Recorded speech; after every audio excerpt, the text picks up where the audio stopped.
down in Spider House. It was late and we was loud. We was talking about Dante and the play. I was bringing Whitman's Leaves of Grass wherever I did go, replying in letters to the letters of Van Gogh.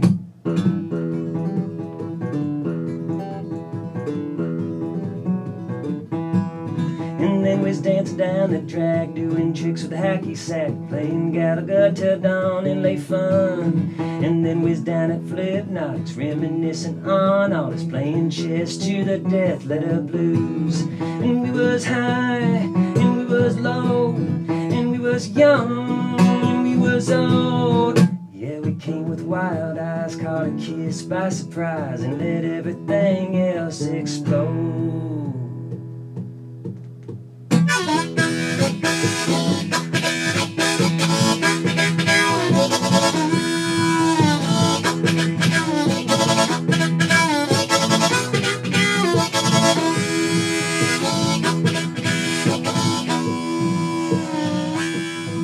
Then we was traveling overseas along the coast of Italy, live for nothing in a cave up in the beach, playing music in the streets out in Florence just to see Dylan show and caught the dawn out on the bridge.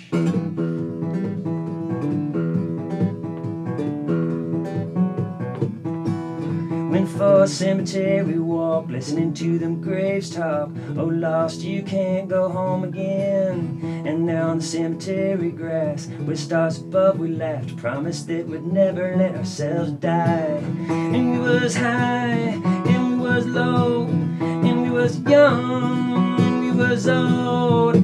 Yeah, we came with wild eyes, caught a kiss by surprise, and let everything else explode. Let's explode.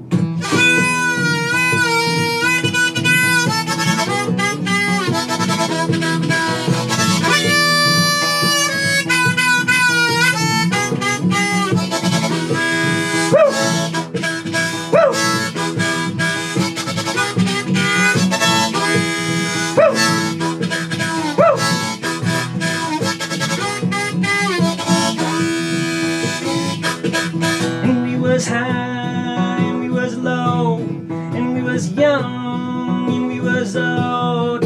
Yeah, we came with wild eyes, caught a kiss and said goodbye, let everything else explode.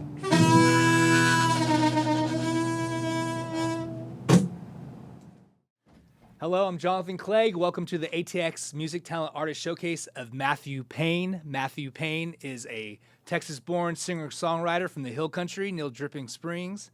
His music blends Americana, acoustic blues, and folk. He has been an educator for nearly 2 decades, so 20 years as a high school English and creative writing teacher, and his love of language is continuing to fuel his songwriting today.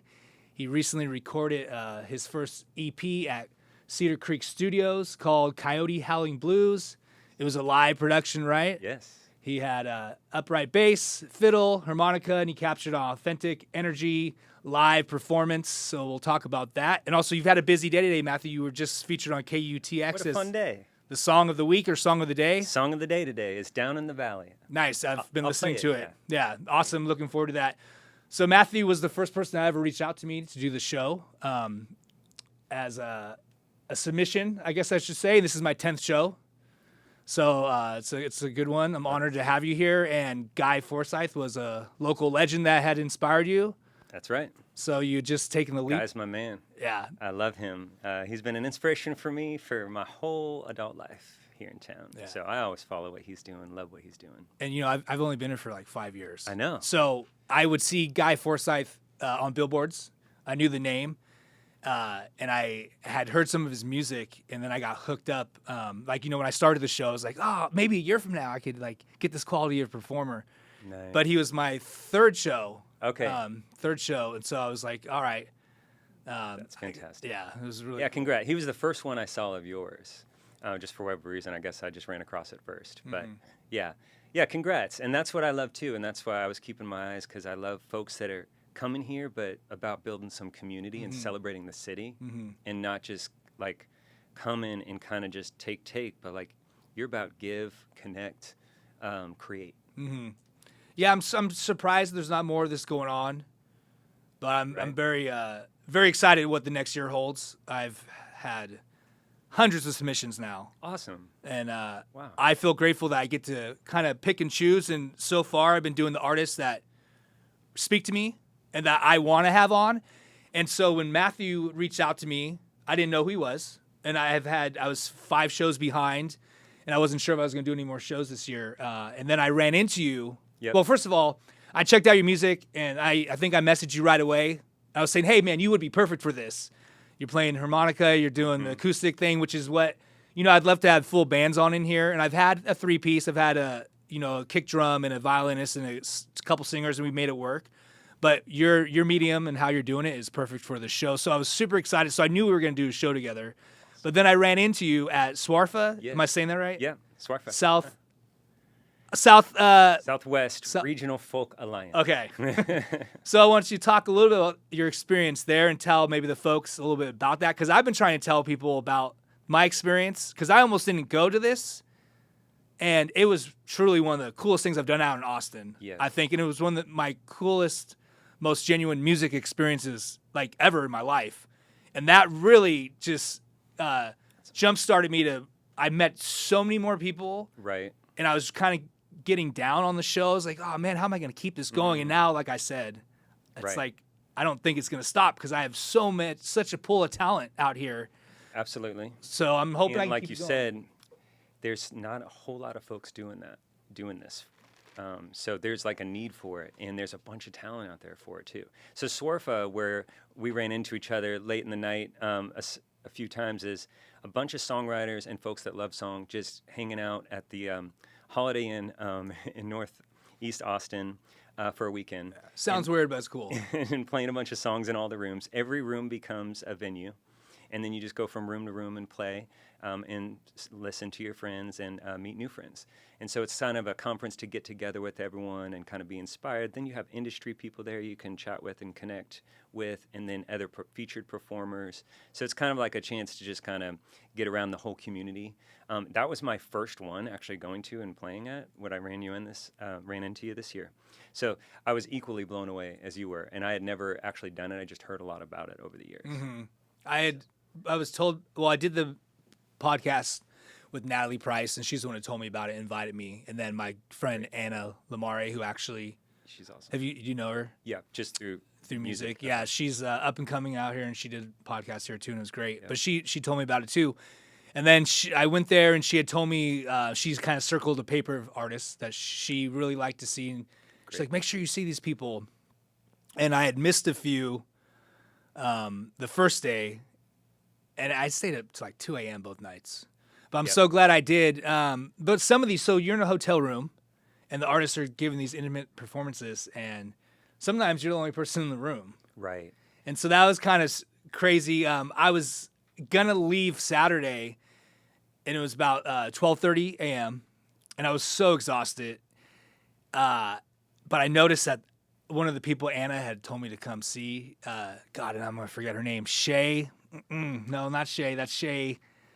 That's a guitar player out here. Was it Shayna, perhaps? Shayna Sands? Maybe? No, but that's who I'm. Shayna Sands, I did meet too, and Great. she's awesome. Oh man, she's gonna kill me for this. Anyhow, as I was leaving, I noticed that she was playing at 1:15 or something in this hotel room, and so I stayed, and I was the only one in the room, and so I sat there, and it was amazing. Mm-hmm. She did an amazing performance. And then I wanted to talk to her, but I was just so done. I was so tired, and I was like, this person would be great for the show. I had many reasons to sit and talk to her, but I was like, I got to get out of here. And I got up and left. She was packing up. I just dipped out of the room. And I felt kind of weird, too, because I was the only one in there. But then the next day I went to New World Deli to see Anna perform with some other people from the show, a little after party, I guess, after performance. And that girl was there, and I ended up talking to her, and I said, hey, I didn't get a chance to introduce myself. Turns out she's from my hometown. Oh, that's awesome. And so, like, we knew, like, the guys, a different thread. I don't know if you met them. It's a couple. Yes. Mm-hmm. I really like them. They were having people sign up on their newsletter with a typewriter. Oh, that's a good idea. So that was kind of cool and fun. So I have a label called Pin Groove Records, and based off of town Pingrove. Okay. And so nobody knows what it is out here. But so I was typing, the girl was behind me. She's like, Pingrove. Like, I was like, you know it? She's like, yeah, I'm from that area. And I was like, me too. And so we connected. And then turns out she lives in Nashville now. And she offered me a place to stay if I ever go to Nashville. And she was super cool. So That's what that place is all about. Connections. yeah. Just when you don't realize it, turn the corner, go in a room. The only one could be weird, but I love that it came back around. Yeah, that's awesome. That's beautiful. And then Hudson, I should know his name too. He's going to be on my show in 2 weeks. He was one of the headliners, and he's coming from Houston. He's playing Saxon Pub Awesome. on the 1st at 6 p.m., December 1st, Saxon Pub. Okay. All of the information here. I'll have all your social media information too up here like Appreciate we do. Tell us, what happened today? So yeah, we've got so KTX is sort of the NPR national radio, but our local affiliate is 98.9 KTX. They're rad and awesome. Our fantastic local radio station and our fantastic DJs, they choose a song a day here in town just to throw some shine on an artist, and it can be anyone actually from all over the nation. So it's kind of cool. They chose an Austinite today, and they chose my song Down in the Valley, and so they play it, and then they write up like a cool little thing about it, and just give me a little shine and throw it out there for a download for folks, and just to kind of celebrate it. So it means a lot to someone like me who grew up, coming into Austin, and then like my adult life here in town. The sound of the music in this town, that radio station, all the songwriters locally. That's where I got my sound and feel anyway. So it's really like kind of rewarding, and it feels like a special day, to have the song of the day. It's pretty cool. So you, as I mentioned, Matthew was an educator for the past 2 decades, and you recently, probably within the last 2 years, decided to kind of put that on the back burner, maybe semi-retire and start up music. So that's pretty cool, man, that within this journey, you're being featured on the radio, you're doing podcasts. I did catch, as I was researching you, I listened to the Johnny Gowdy, yeah. So I don't, I'm not from Austin, so I wasn't aware of who he was. But that was there's a lot of things in that interview that, I don't want to overkill because you just talked about that, but there's a lot of things I thought you talked about that were great. Partially, I think it's great for musicians and other people to hear because it really made sense to me when you said it, how this whole time you've been involved in very early, but it's like you've been doing it for yourself. It's kind of like when you said how the music didn't necessarily want to be heard. It was more therapeutic and more like exponential exercise. Yes. And then now that you're performing, now the music you're doing now wants to be heard, or you're taking into consideration the live performances and what that entails. Can you explain a little bit? Talking about your songwriting process. Yeah, well said. I think that's been the thing I've been kind of grappling with, is how to move away from being Mr. Payne for so many years and move into being Matthew Payne. And honestly, it's been a much bigger transition and kind of way more than I thought it would be. It's like these personal changes are big in life. So it's been kind of like a whole journey to do that. But songwriting is something that I've kept with me the whole time. It's just now I feel like I have it's the time in life where I needed to make the time and space in my life to be able to put the music outward. Whereas in the past, what I was doing outward in the world was all the teaching, and all my energy I wanted to give to that because I wanted to do it the best I possibly could. I just wanted to give everything I could for as long as I could. And so I didn't have the space to kind of move outward with music and be Matthew Payne at the same time as trying to be Mr. Payne with everything I got. So it was kind of a process of me needing to let go of that identity of that person, Mr. Payne, in some ways, and try to figure out, what is the voice that I want to share now that I've always had this urge and need to kind of share, but not really sure how to or when. And I've made space in my life now for that. And so the songs I've been writing have been songs that I've been wanting to share outward. And so I've been learning from performance, because performance is not something I did that much in the past while I was writing, just in my apartment, a couple of friends. Yeah. But now real performance, getting out there, whether it's a hotel room in the middle of the night, or whether it's a larger venue, or a Cactus, or a Saxon, or a Continental Gallery, or these iconic stages, no matter where, no matter what room I'm in, I learn from each performance, and the way a song lives in each of those spaces is different.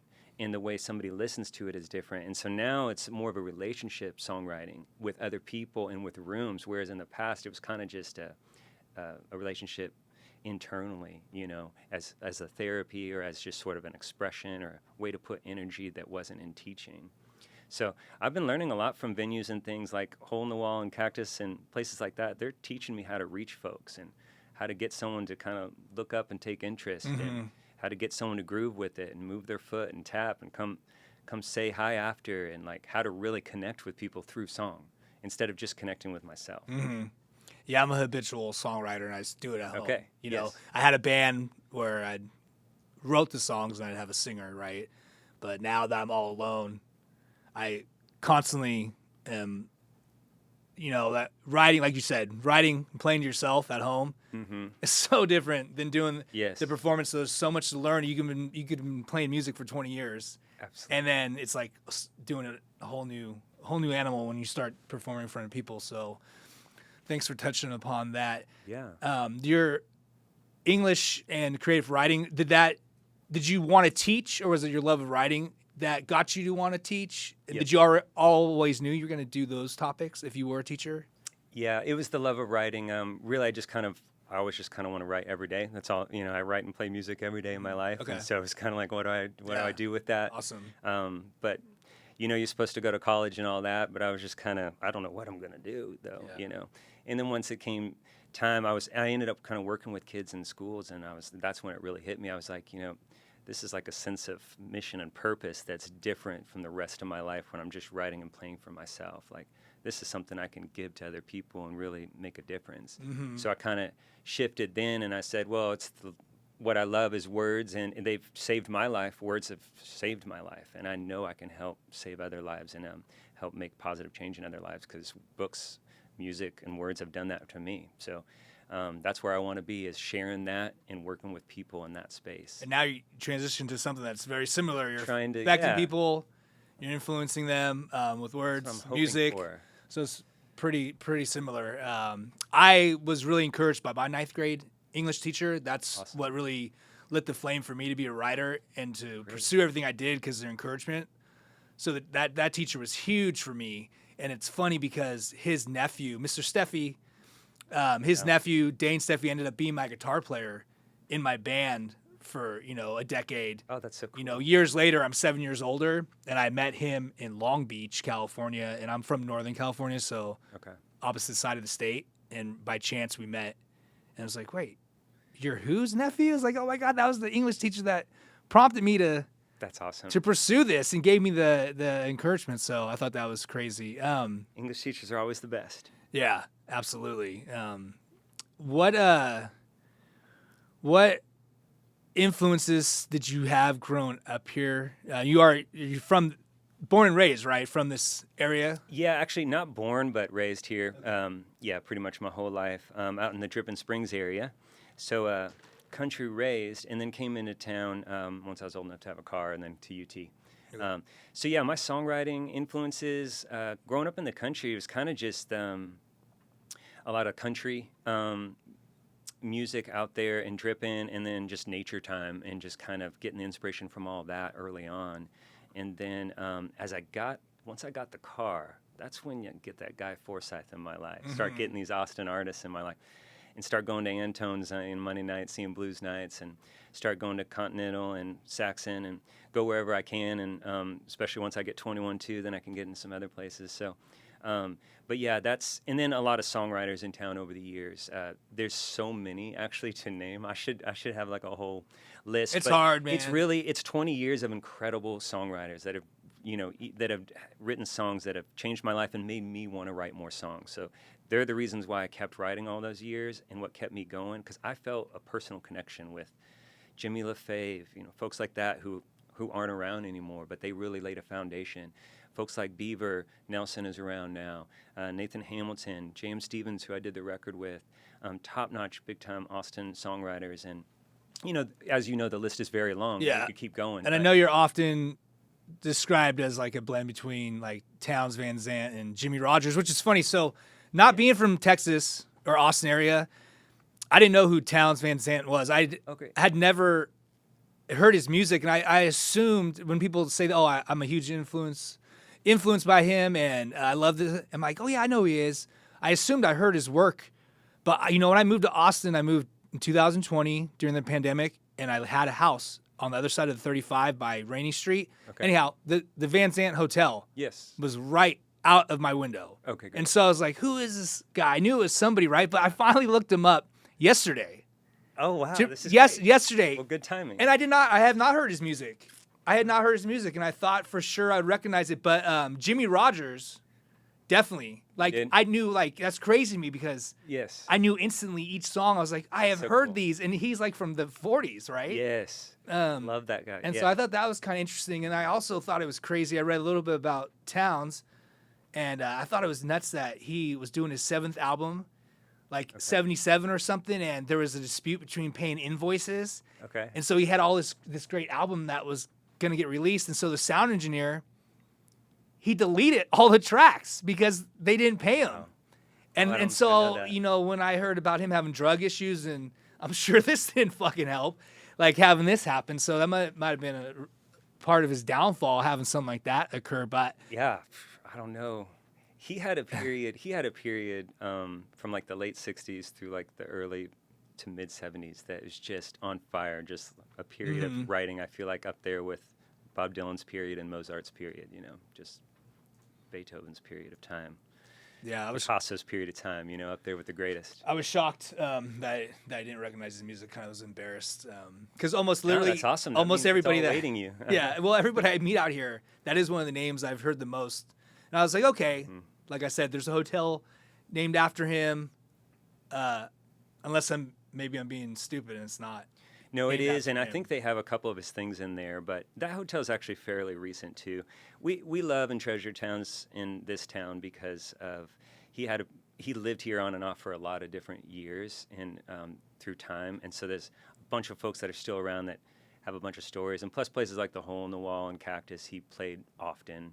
And, you know, we can all still play on the same stages as him when he was there. And he was also kind of that class that Lyle Lovett, Robert Earl King, folks like that, Joe Ely, Butch Hancock, Jimmy Dale Gilmore, when they were coming through town in the late 80s, that was kind of the songwriting scene in the late 80s. And they're looking up to Towns. And Towns is there as sort of a, not necessarily mentor, but sort of that previous generation before still in town. So there's a connection and a through line between Towns and all of that music coming after. Yeah. That's still real rich in town. How do you think the Austin music scene has evolved? Do you think it's turning back around? Do you see it? Do you think it's still? I asked all my artists. It's been amazing. My whole life it's been amazing. That's why I don't really, leave this town. I've tried to move away a couple of times. I have, over the years, but I just keep coming back. I think the music scene's always been incredible. There's always pockets of incredible songwriting. There's incredible metal, punk, whatever you're looking for. I've got a bunch of students who are making fantastic rap and hip hop records in town and really like starting a community there and like building something. So it's like whatever your style is, plus we have close proximity to Houston, San Antonio, and Dallas and other places. So we just get so many influences here still. Plus we have historic venues and a lot of new stuff and so much live music. Yeah, every day of the I think week it's you can amazing. see something. It's truly amazing. I went yeah. to Emos for the first time. I saw a guy named Borns. He has that Electric Love song that was huge, but he was celebrating a decade of an album, Dopamine. Okay. Anyhow, I had never been to Emos before, and I thought that was super cool. And I went to use the bathroom, and I saw a flyer for, do you know who The Darkness are? I don't. I Believe in a Thing Called Love, that very high falsetto. Yeah, I know. They're from UK. Okay. But they're like, they're goofy, but their musicianship and showmanship are top notch. And they're amazing. And I can't believe that they were just coming through on a random night through here and that the tickets weren't sold out. And so I went to Emos on a Wednesday, and then 2 days later I was back there seeing another show. It was just like, oh yeah, you can do this every night if you wanted to. Yes. Pretty amazing. So, like you said, I just keep telling my friends who haven't come to Austin, it's just I can't imagine being anywhere else if this is your thing, because it's nonstop, and if you want to find it, you can. I was here in 2016, sorry, and it's like I was going to donut shops, coffee shops. There's music everywhere. I feel like it hasn't. I mean, that's got to be probably because of COVID, and also the city's pushing out all the musicians because of all the tech people coming in and everybody who kind of migrated here. California and part of the problem. Well, see, but you're building and creating. Yeah. I want to get people recognized and find a way to keep musicians the affordability. You know, it's not a commodity. It's, you know, these people really shape everybody's life in the city, and it's the heartbeat of the city. It's like, yo, let's keep this thing going, man. You want to be able to go to your beer garden and see top-notch performers, you know, but then it's like, you know, they can't pay rent here. I know. And it's like, come on, let's do something. I know there's a lot of great organizations. We talk about HAM all the time. We talk about all the organizations. Sure. So Austin's very unique. Right, but there's still a huge need for that. And there's still a huge problem with keeping songwriters and culture and artists located in the city with affordability and housing and costs the way they are. So yeah, I totally understand where you're at. I think when I was talking with Johnny Gowdy not too long ago, he was talking about, you know, late 80s. That's when he got his label deal in town. And you know, I think they were living, you know, they could live on like $200 a month rent or something like that, you know, and just kind of get a house of artists and then, you know, especially like why guys like Townsend, folks like that were here a lot is because the rent was so good. Yeah. You know, in the late 70s scene, that cosmic country scene, Michael Martin Murphey, Willie, all those folks, like the rent was so great. Like songwriters can come in, Billy Joe Schaefer, come live in Austin for nothing, you know? Yeah. And so he's around, and now he's playing shows, and now he's going down and picking up a set or sitting in at this place or that place, and that's creating even more of a culture and a buzz. So just having them locally based is important. Well, yeah, I think the only way to keep it going is to keep having these programs available. But that's kind of another reason I wanted to do the show was there's a lot of people out here who have no idea about HAM. They have no idea that they can get health insurance. Yeah, I can plug that. You know, so. Yeah, I'm a member of HAM. I mean, that's the... that's what they do is that they work to make sure that musicians in town get health insurance covered. And they're going to work with you personally every step of the way to make sure you have some coverage or some form of coverage that you need depending on how you qualify. They help with mental health, right? Mental health too. And SIMS is specifically designed for mental health. That's the SIMS organization in town. And then HAM is mental health, but all healthcare. And they do a lot of great work. They'll even like get me and my family membership to the Y, so we can all just stay fit. That's awesome. Yeah, exactly. Nice. So, love them so much. All right, I'll have that information up here. Yep. You back to the Swarfer thing. So I had mentioned to you that like, hey, I'm backed up, but I watched you perform. Thank you. And thank you for being there. I thought it was awesome. So I immediately was like, Thanks. I wasn't supposed to do any more shows, but like you're so genuine and authentic in the rawness. Like I love raw. Authentic style that you present, and so I was like, I talked to you afterwards, like, come on the show, we'll do it. I meant to have you on weeks ago. Hey, it didn't work out, but scheduling's hard. Yeah, but I'm glad it's the day today that you had some music kind of showcased. And speaking of that showcase, I saw the Instagram post from the radio station, and you were behind Bolden Creek Cafe. Bolden Creek Cafe. I just had a friend visiting from California. He asked me where he should go for food, and that was like one of the first things I thought of. So it was nice to see you out in front there. You wearing the shirt? Yeah, I brought the shirt today. Nice to shout him out. I was just looking at the caffeine dealer sign. I had just noticed that, and I've been there so many times, so I don't know if I blanked out on it with too much caffeine, or if I had never noticed it. But so that's one of your spots? Yeah, love Bolden Creek. It's a family spot for us. You know, if we want to celebrate an occasion, or if we just need like a pick-me-up, or if we just want to do something nice for ourselves, you know, we're going to go out to Bolden, or a lazy weekend or something spot like that.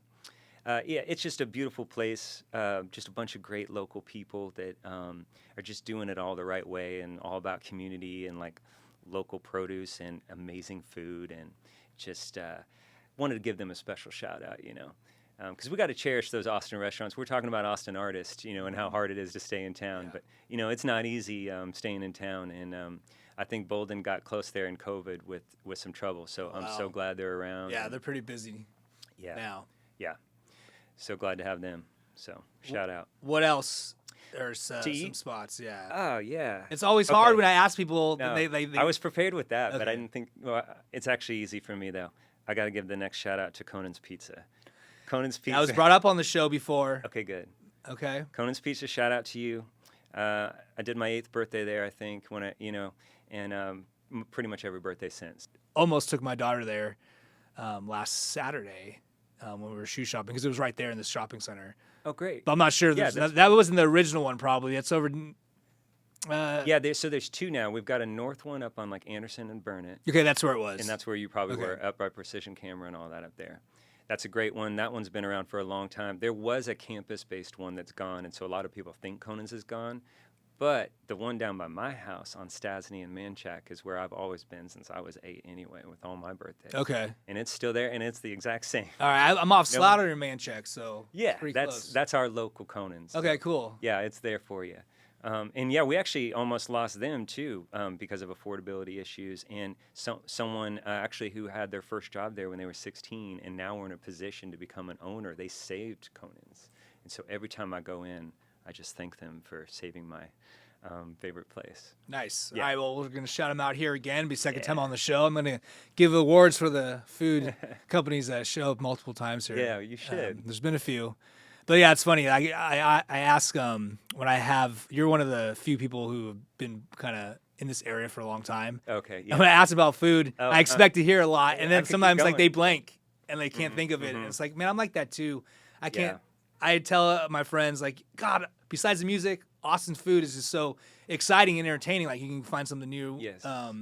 every day, and then they ask me, they come to visit, and they say, well, where are we gonna go? And I'm like, overload because there's so many options. Yeah. I do a lot of food trucks. Yeah. Because it's always unique. But, I try to eat organic, and that's kind of hard to find. But then when you do find the organic places, I kind of try to stick to them. I really like Austin Food Co., which is Okay. I don't know. it's a food truck near a bike shop off Barton Springs. And they do like seaweed, sea moss smoothies, and they make like sea moss tortillas. And like the sea moss has like almost all the nutrients that the human body needs. Yeah. So it's kind of interesting, but it's all vegan. That's great. Have you been to Casa de Luz over there? Yes, that's one of my favorites too. We go all the time. And then also it's nice to have a little play area for my daughter. Yeah. The It is nice. mosquitoes are bad sometimes, but True. they got a kava bar. They got the chocolate, the coca. Oh God, I can't even speak English, and I'm doing a podcast. The chocolate shop. That's not what it's called. Coca. No, I'm talking. Okay. Am I talking about cocaine? Am I saying the wrong thing? Anyhow, I love Casa de Luz. I love that vibe there. All Yes, kinds of I know. different Great people. vibe. Mhm. I love the food. Mr. Natural is a good spot too. Okay. Another local spot. Been around my whole life in Austin. And there's one on South Lamar. I used to live on the off east side. Cesar Chavez Yeah. area, and that's where we first saw it. One in a Million over. Yep. If you're on Cesar Chavez. One in a Million. That's a place I always was just recommend. talked about on the show. Okay, good. Okay, good. Yeah, in Curris. How about that? Have you been to Curris yet? On Altorf? In South Lamar area. Okay. Yeah, Curris is a great local spot. Right there for What it's kind of food is it? Tex-Mex, but Okay, they do their all own right. blend though. It's All right. so like Curris, go check it out. Cool. Yeah, that's Yeah. a new one. Good. We got a new one on here. Yeah. So you did your EP, and now this song that was just featured today, the Down in the Valley. But now these are new recordings you've done Yeah. since, right? That's right. Yeah. So I did an EP and released those 4 songs kind of into summer, and now I'm starting to release some singles for like the next album that I'll probably put out maybe by the early next year, February or March or so. Okay. Haven't figured that out yet. Just kind of laying the track down as I go a little bit. And I know you mentioned that you were writing new stuff for Yep. the performance aspect. Do you have like some old, like some songs that are really old that you've always like really loved that you're trying to rehash, or are you doing all new? It's all, ever since I kind of made this shift in my life, that's where all these songs have started and been coming from. There's one song that's an old one that I play, and that's on the EP. It's called Step Away. It's the last song on Step Away, and I wanted to re-record and put that one on there, even though it was an older one, because it was kind of the first one.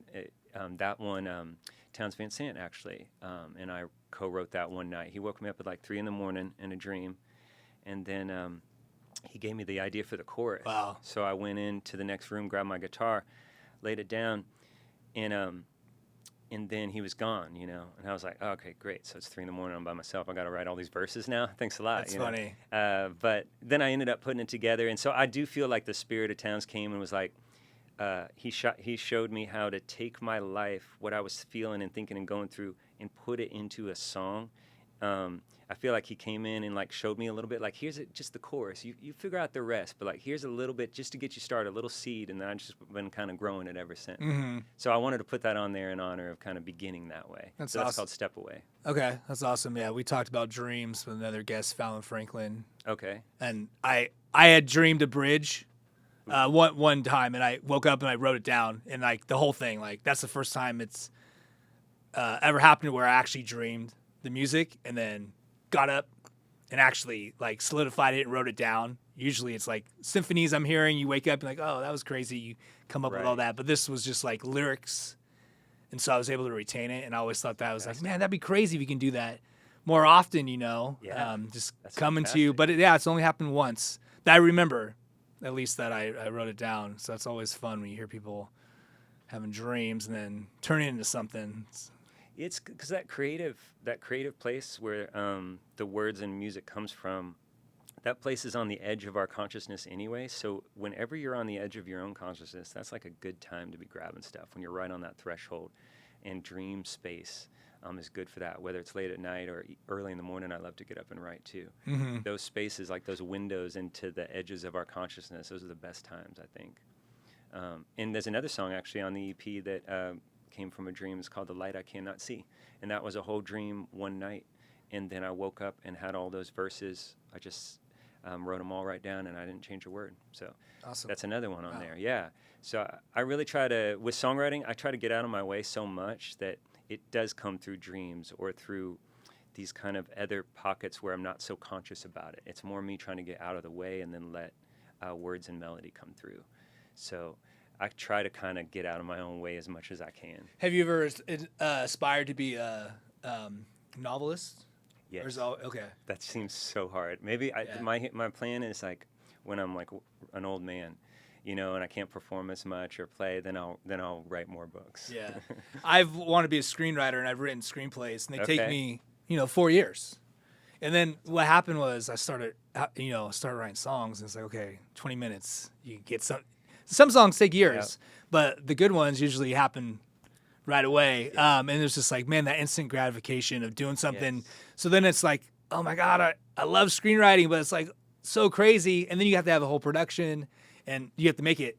People don't see your vision necessarily, but with the music, it's instant. So that pulled me away from that kind of writing for a very long time. And now that I'm getting older and my rock and roll aspirations are fading, I'm like, maybe I'm gonna get back into sitting in a rocking chair writing a book or writing screenplays. Yeah. But hey, I think I'm 45. I believe you're probably 44. Yep. Mm-hmm. So it's very inspirational to see you take the leap that you're doing, and then having such success, if you want to call it that. I mean, getting the attention from started here, yeah, from local media. Thanks and so much, yeah. Someone like me, I don't know a lot about Austin, but I know good music when I hear it, and honored to have you as a guest, man. I had my Matthew Payne cheat sheet that I had, but I didn't bring it with me. Oh, that's all good. So I'm trying to think what else. Oh, Dripping Springs. I love Dripping Springs Songwriter Festival. Have you ever take part in that? I've done the first two, I believe. Okay. It was the first two. Yeah, love that. So were you out there this year? Not this year. Okay. When I moved here during COVID, it's one of the first times we went to go see music. And it made me fall in love with the area. Great. And that's why I saw Natalie Price. And that's why I thought it was cool. I just had her on the show. She was my 9th show, and I thought it was cool. It came full circle that the first Austin performer I saw out here, that is 5 years later, is coming on my show. And now I'm friends with her. I send her pictures of me eating queso because she talked about queso on the show a lot. And then it's like she talked about so much that after the show, I had to go find some queso. And then I sent her pictures, and now now I'm out there searching for new queso spots for her to try. I thought that shit was funny. That's fantastic. You send me the Conan's picture when you and your dad. Oh yeah, absolutely, absolutely. And they have back to the Saxon Pub, because I thought this was interesting. My mom was here for a week, and I was at the gym yesterday listening to your podcasts with Johnny, and she was like, "Oh, I'm at the Saxon Pub. I didn't realize." That's what it was, because I took. So let me go back. My mom is here. She's 75. We oftentimes I get invited to like 10 p.m. shows, and she wants to go. And we plan on it. By the time awesome. 10 o'clock comes, we're like, she's too tired. I noticed a guy was playing at 6 p.m. at the Saxon Pub, so I took my mom to see him, and she loved it, and it was great. And then so she was at the airport waiting for her flight yesterday. She said, "Oh, this place is named after that one. It's the airport version." And I was like, "Yeah," but right as she was texting me this, the part on your podcast came that you perform there at times, and you go to the TSA and yeah, totally at the airport. Yeah, how those airport show experiences? Do you do that often? Is that hard to get? Is it just once in a while? It's once in a while. Okay. And you just kind of reach out, and kind of anyone in a local musician can reach out. It's just kind of a gig through the city, and they offer a few spots and opportunities for us. So yeah, you can reach out, and so I'll reach out occasionally and get an airport gig. You know, for me, where I'm at in my life, that's exciting. I just want to go and like try out a new venue that's very different than anything else, and then try out some songs there and see what it's like, and see what that experience is like when people are just going about their day and not thinking anything about you, and they have places to go, people to see, you know, and what's it like to play there, and can I make, you know. Do you book everything yourself? Yep. So, just doing all that. How far advanced do you do it? Do you have like the whole next 3 months, or you kind of go week by week? I will. So just right because now, the reason I ask, because this may not be it. out for a few weeks, maybe even a few months. So I don't want you to plug anything that's coming up too soon. But if you know anything in late December, January, feel free. But no promises. That's all good. It might be too late by the time.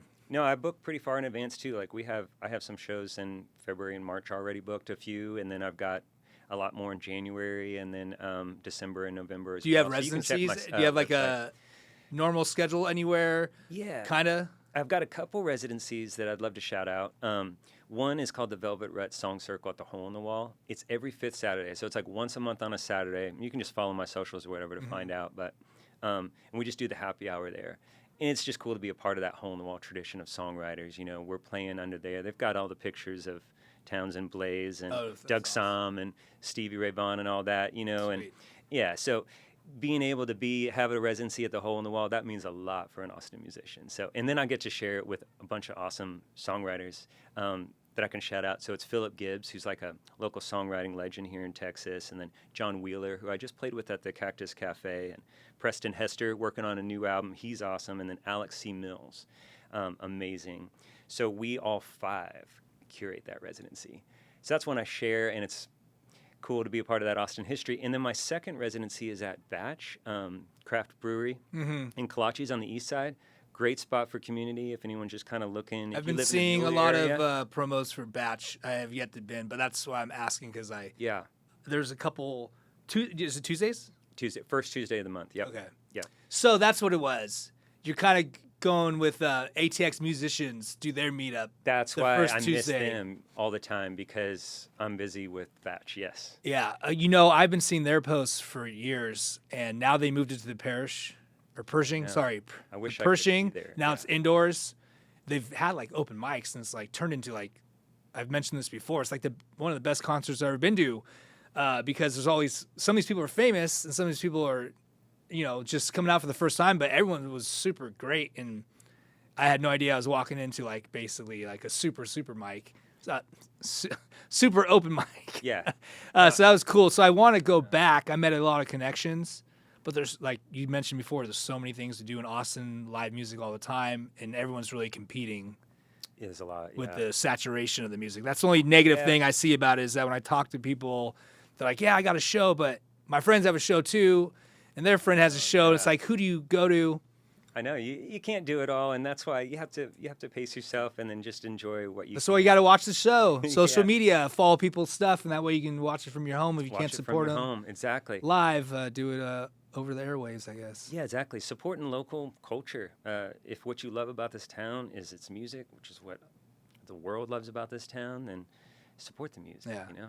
Well, speaking of that, man, let's get to some tunes. I'm excited to have you share your music with everybody, and it's going to be a blast. Thank you, man. I'm so honored, and best of luck to everything, man. Appreciate it. Thanks so much. Yeah. Thanks so much for having me and making space for me to come out here and kind of talk about my life and the music I've been putting out. It means a lot. Yeah. Well, you kind of self-manifestation, doing a lot of things, it seems like, because, if you didn't reach out to me, I wouldn't have known. I'm sure I would have come across you at some point. Right. Our paths would have crossed, maybe even at Swarfa. Yeah. But no, I was like, Christopher Payne, right?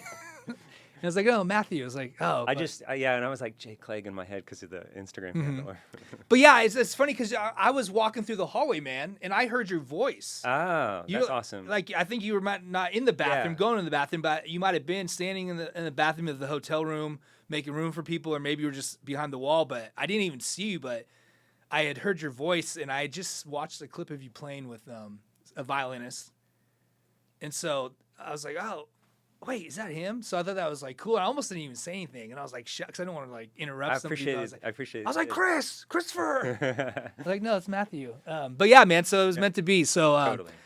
Yeah, can't wait. Let's do it. All right, let's play some music. Cool. Thanks so much. Yeah. All right, I think that's all right. It's a pretty good 46 minutes. Great. Dude, was there anything else? It easy. Is there anything else? Yeah, no, I'm trying to think. No, I mean, thanks so much. We plugged my. Every time I do this, every time I stop the show, then we go off like another 15 minutes. It's funny, and yeah, that's true. I've actually watched it. Yeah, let me see here. So we talked about your songwriting approach a little bit. Oh, I thought this was cool that you mentioned that seeing the people that inspire you. Or other songwriters, like when you see them at your shows. Oh yeah, that's like what's really cool is when these people are who are doing the same thing, taking the time out to come support you. Yes, and actually that reminds me because you were talking about now I'm friends with Natalie Price and we're texting about queso.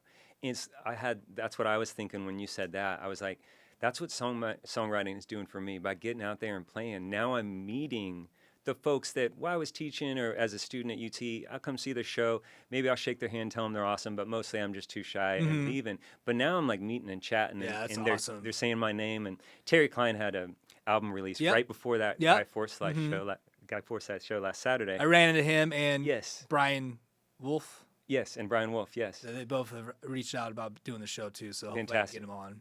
So yeah, a huge fan of him, and so that was one of those moments where at the show he was like, songwriters come on the stage for the last song, and he was naming everyone, and he said Matthew Payne. That's Just awesome. little things like that where you're like, hell yeah, thank you, Yeah, nice. Like, I really like your songs mean a lot to me, and so you just said my name as a songwriter in Austin. And did you really not do any performances until just recently, the last few years? It's kind of one of those things that I never could bring myself to do. Yeah. It's kind of I just had to go through a huge transformation to get ready to like be outward and perform. Being a teacher like took everything just for me to transform enough to be in front of a classroom. Yeah, man. And then I just could not really perform before that. The world has changed. Yep. And it's a lot more open to where it's like, yo, man, you got to do what makes you happy, and it's never too late. Yes. And now it's like, it's not like, I'm not listening. I'm not looking at the 20-year-old, 19-year-old rock star. I mean, the young kids maybe, but like the more authentic music and life experiences are coming from the older crowd who've been through it, actually have something to say. And so the older I get, I feel like, and maybe that's just because I'm getting older and I'm paying attention to it, but I feel like, especially when you have like the Rolling Stones and doing all this shit up until well until their 80s, it's like, and just like education, there's no limits. Like you don't stop learning at a certain, you always keep learning. So it's like you don't stop creating at a certain age. You don't stop being able to kick ass at a certain age musically. So it just makes sense that I think a lot of people maybe be like, it's too late, I didn't do it, but I don't think that at all. And your story's kind of unfolding to be that way because I see you're going to be doing this for a long time, I think. And, thank you. Yeah, hopefully that's somebody's going to be on a commitment. podcast, 15 years from now saying Matthew Payne was the reason they're here. So, all right, we'll end it on that. Right on. Thank you. We'll end it on that, man. Thank you for that. All right. All right, see, what should I play next? Oh, here, I'll play the song of the day.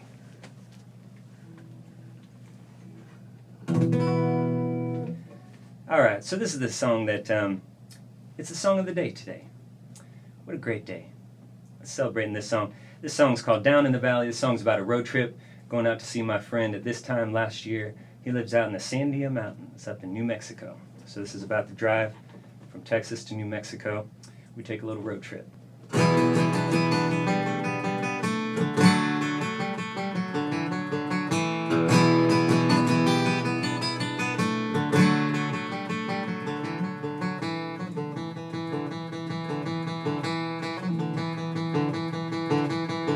I've been down in the valley of the shadow of love, down in the valley of that lonesome love, down in the valley where my heart grew tough, down in the valley. I had enough, I got the new song behind me on the interstate, reflecting through the mirror so I push it away. I'm playing cards on the dash and counting trains, and dust devils dancing through the desert plains.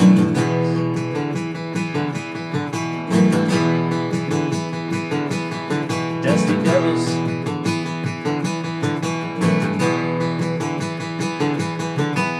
Hungry clouds gathered on the mesa top, just out to get a few thick raindrops. The wet sun threads through the hot dry wind. Within minutes the clouds break open. I've been down in the valley of the shadow of love, down in the valley of that lonesome love, down in the valley where my heart grew cold, down in the valley, save my soul.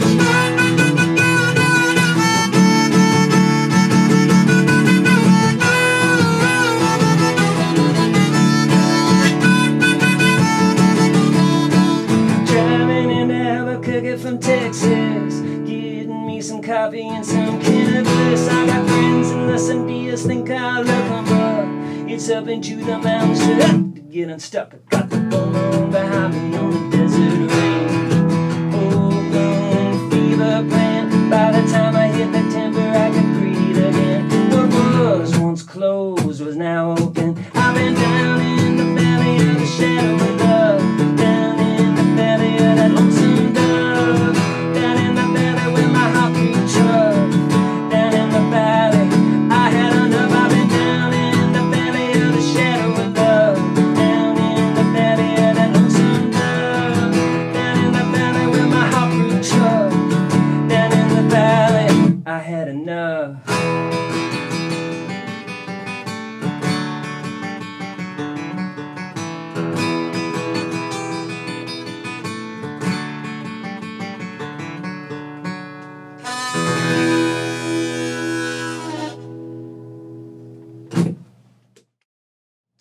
So I thought I would do a song called Better Times. This song is kind of the first song and the core song of what's going to be the next album.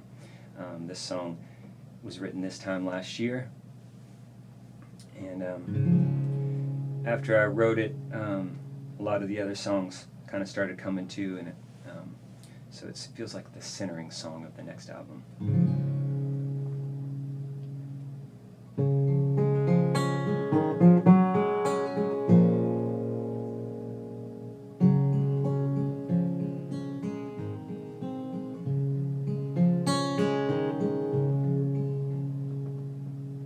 Well, the cold come rising on autumn's wind, and everything's starting dying again. Lost my job, got no money coming in. My family needs more than I'm giving.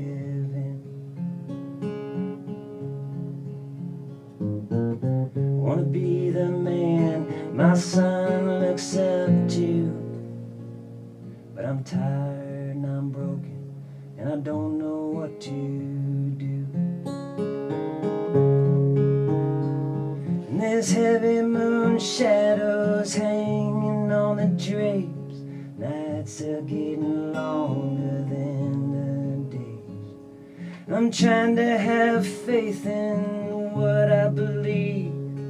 I'm trying to believe better times come from these. I'm trying to believe better times come from these.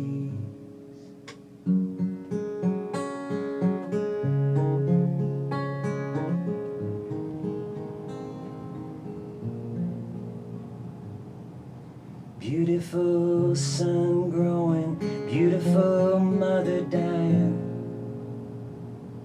and I'm right here in the middle, trying.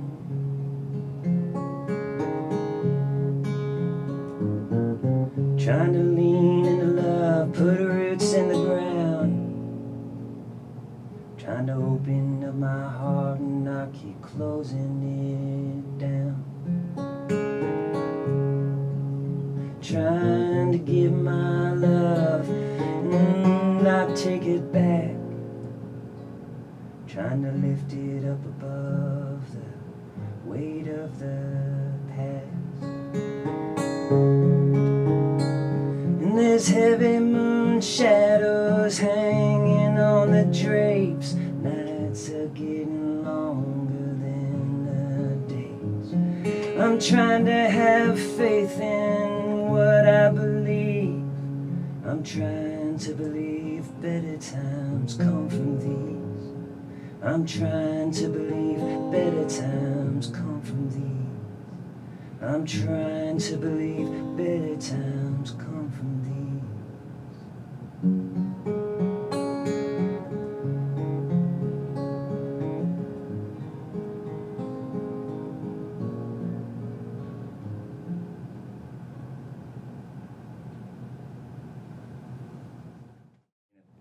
And yeah, this is the second single I put out called Kid. I'll play next. This song took a lot of its inspiration from my time teaching and seeing how much my students went through, how prevalent abuse and things like that are, really opened my eyes.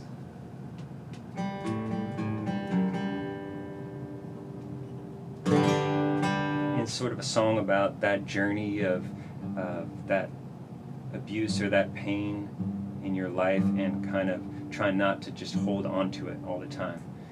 How to manage it and not just hold on to it and close down. So, a song called Kid.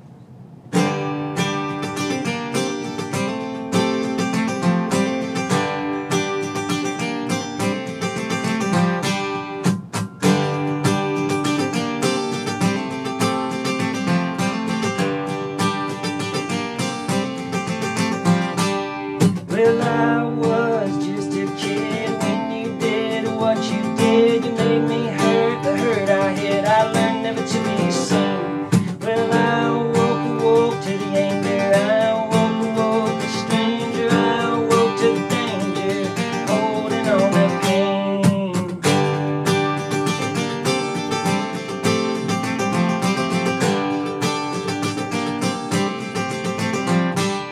Well, I couldn't save what I couldn't save. Ashes cannot fires make. Something's gone, that gone remains, never to be filled. Well, I awoke to the hollow. I awoke to the sorrow. I awoke to the hollow. Takes your life but lets you live. My heart a fist pounds on my chest, trying to get out. Where would you even go? What love would even take you?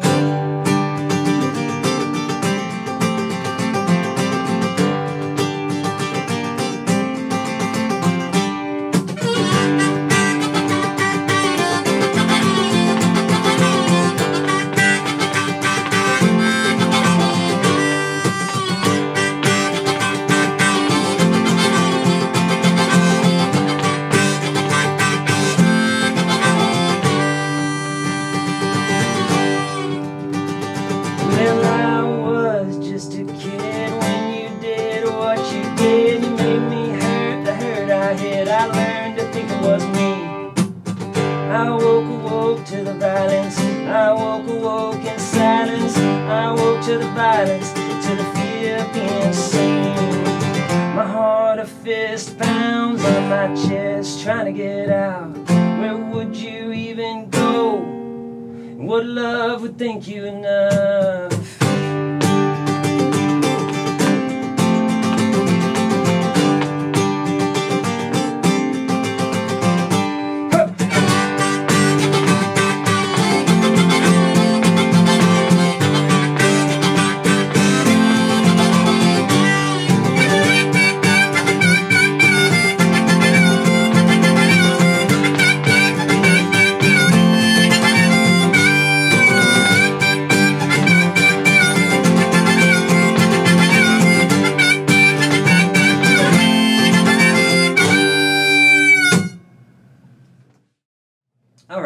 Little Coyote Howlin' Blues here.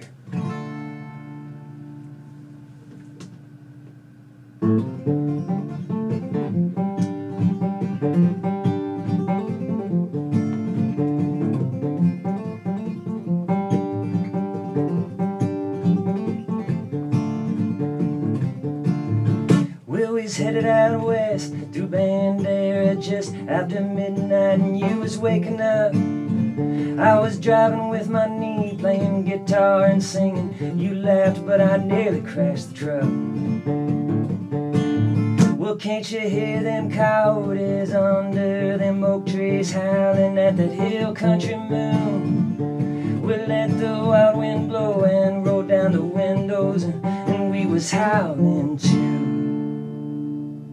Coyote howling blue.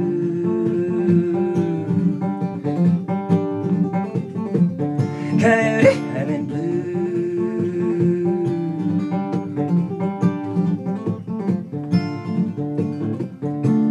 Well, man, I bet you $5 the next freight line and truck that comes over that next ridge is red. I've seen angels and demons, I swear I wasn't dreaming, but waking maybe dreaming instead. Who really knows? Got them coyote howling blues. Coyote howling blues.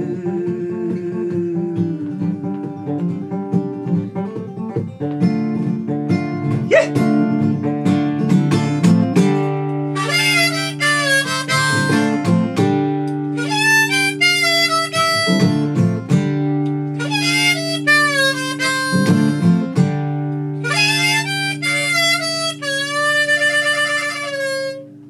Well, the dawn came behind us like it was trying to find us. I swear it called me by my name.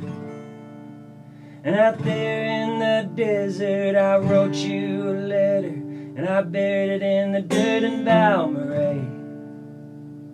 Called it Coyote Howling Blues. Coyote